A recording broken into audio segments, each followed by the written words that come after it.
ક્યારનો કાલાવાલા કરો સુભો ભગવાન મારો થાળ નથી જમતા આજ છોટા લાડુ કેરા મારું એટલું નહીં સાથોસાથ જળ જમનાની જારીનો ઘા કરું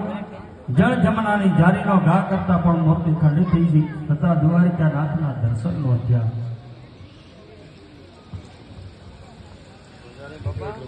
હા તમે મહેનત કરી ને